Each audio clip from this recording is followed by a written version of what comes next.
सदाशिवसमारम्भां शङ्कराचार्यमध्यमाम् अस्मदाचार्यपर्यन्तां वन्दे गुरुपरम्परां। गुरुब्रह्मा गुरुविष्णु गुरुर्देवो महेश्वर गुरुसाक्षात् परम ब्रह्म तस्मै श्री गुरुवे नमः। हम लोग गीता के 14वें अध्याय का अध्ययन कर रहे हैं। देखिए, अभी 14वें अध्याय में भगवान गुणों के बारे में बता रहे हैं। गुण कौन कौन होते हैं? तो सत्वगुण, रजोगुण और तमोगुण। तो रजोगुण के बारे में कहते हैं रजोरागात्मक विधि। रजोगुण क्या है? तो यह रंग देता है। लोग अक्सर एक गीत गाते हैं, मोही अपने रंग में रंग दे, लेकिन यह बिल्कुल कच्चा रंग है, पक्का रंग नहीं है महाराज। इस कपड़े में पहले भी रंग नहीं था, अभी भी नहीं है, बाद में भी नहीं रहेगा। यह तो बीच में हो गया है, वह भी फीका है, बढ़ने वाला नहीं है। ध्यान दीजिएगा, रजोगुण जो थोड़ी देर के लिए अंतःकरण को रंग देता है, उसकी उत्पत्ति कहाँ से आती है?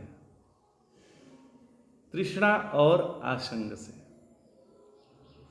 एक तो उससे चिपक गए हैं, उसके साथ एक हो गए हैं, और वह आगे भी मिले, इसकी तृष्णा लग गई है। तो तृष्णा का मतलब है प्यास। हमको यह मिले वह मिले, हमारे यहाँ इसे 99 का चक्कर कहते हैं। ऐसा जो प्यास है उसका कोई अंत नहीं है महाराज। अंतो नास्ति पिपासयाः जिरियंती जिरतः केसा दंता जिरियंती जिरियतः। आदमी जब बूढ़ा होता है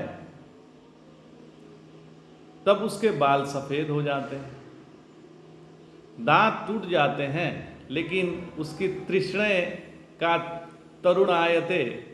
तृष्णा तो तरुणा ही रहती है। जो जो पति बूढ़ा होता जाता है त्यों त्यों वो तृष्णा रूपी पत्नी तरुण होती जाती है, जवान होती जाती है।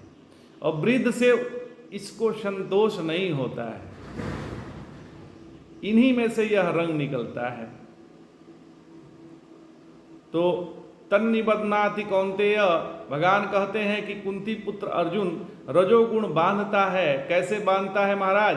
तो ऐसे बांधता है कि एक दवा खाओ तो हमेशा के लिए जवान हो जाओगे, यह काम करो तो धन हमेशा के लिए अपने पास टिकाऊ हो जाएगा, इस बैंक में रुपए जमा कर दो तो बहुत ज़्यादा ब्याज मिलेगा, आदि आदि। यह तृष्णा है और यही मनुष्य को बांधती है। कर्म संगे न देहिनम, यह कर्म संग मनुष्य को फंसाता है। यह करो, यह बिल्कुल मजबूर बनाकर छोड़ देता है। आगे भगवान कहते हैं तमस्त्व ज्ञानज विद्धि मोहनम सर्वदेहिनाम प्रमादालस्य निद्रा भी स्तन्नी बदनाति भारत। भगवान कह रहे हैं कि हे भारत, तमोगुण को तुम अज्ञान से उत्पन्न और सभी देहधारियों को मोह में डालने वाला समझो। वह प्रमाद, आलस्य और निद्रा में बांधता है। तो तमस का बाप अज्ञान है। जो तमस का बाप है वह अज्ञान है। नारायण जो तमस का बाप है वह अज्ञान है। असंग आत्मा और दृश्य प्रकृति, इन दोनों पृथकत्व बोध से रहित दोनों का तादात्म्य वही अज्ञान है। यही सबको बांधता है। प्रमाद, आलस्य, निद्रा, ये तीनों क्या है?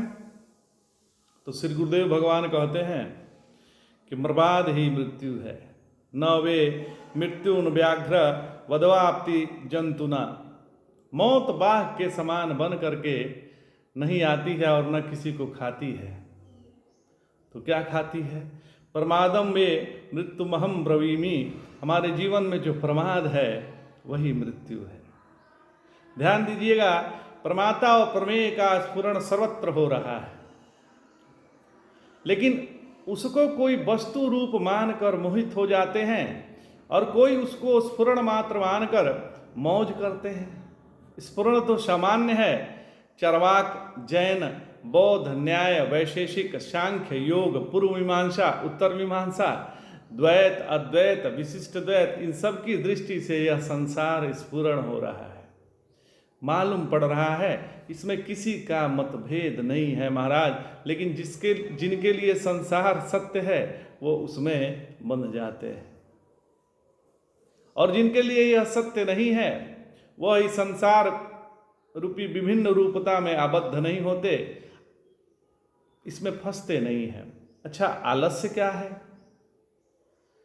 हमें अपने कर्तव्य का स्मरण आ गया, परंतु उसमें रस नहीं है। कर्तव्य का स्मरण तो आ गया, लेकिन उसमें रस नहीं है, उसमें मजा नहीं है, इसलिए हम औरस हो गए। औरस से अलस हो गया, अलसस्य भावः आलस्यम।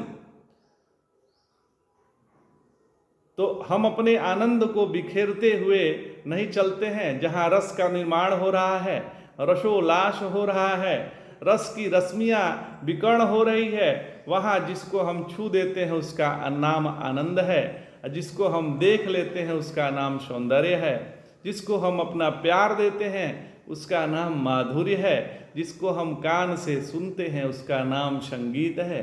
महाराज, यह सृष्टि में हमारे सिवा और है ही क्या? इस सृष्टि में हमारे सिवा क्या है? अब अगले श्लोक में भगवान गुणों के बारे में बतलाते हैं। भगवान कहते हैं, शतम सुखे सज्जयति रजः कर्मणि भारत, ज्ञानामृत्य तु तमः प्रमादे संजयुच्यत। अर्थात भगवान कह रहे हैं, हे भारत, सत्वगुण सुख में आसक्त करता है, और रजोगुण कर्म में लगा देता है, और तमोगुण ज्ञान को आच्छादित कर प्रमाद में लगा देता है। तो आज इतना ही। जय जय शंकर, हर हर शंकर।